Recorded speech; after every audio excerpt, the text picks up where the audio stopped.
श्री स्वामी समर्थ. तर मी घेतलेले आहेत हे हिरव्या मिरच्या. हिरव्या मिरचीचं काय करणार आहे, ठेसा नाही करणार.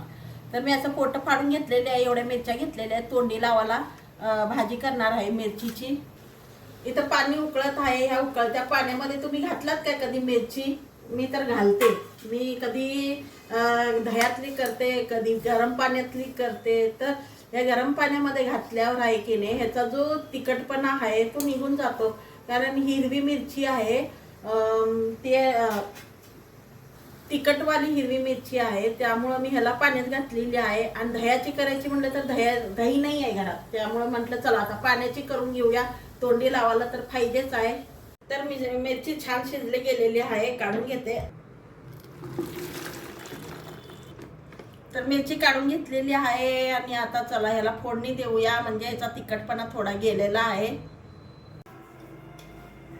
तर कढईमध्ये तेल घालून घेतलेलं आहे. तेल गरमच आहे, त्यात घालून घेते थोडासा जिरा, मोहरी, अद्रक, कोथिंबीर आणि कढीपत्ता ह्याचं पेस्ट आहे, कुटून घेतलेला आहे. अद्रक आणि कोथिंबीर. मिरचीची भाजी खूप छान होते, एकदा ट्राय करून पहा. तुम्ही ठेचा किती वेळा तर खाल्ला असाल, पण एकदा हे सुद्धा करून बघा,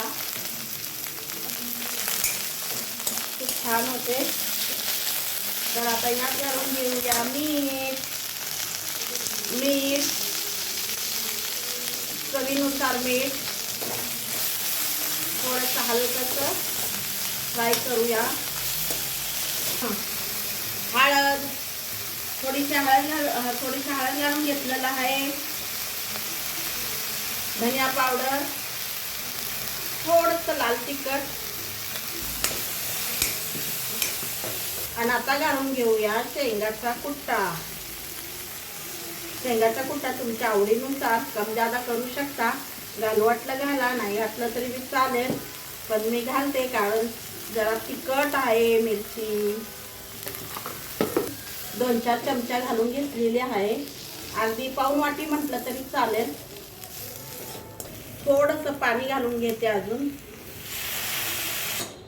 आणि थोडंसं लिंबू, घरात लिंबू नाही, दही नाही, म्हणून मी पाण्यातली मिरची केलेली आहे. लिंबू सत्व घालून घेते.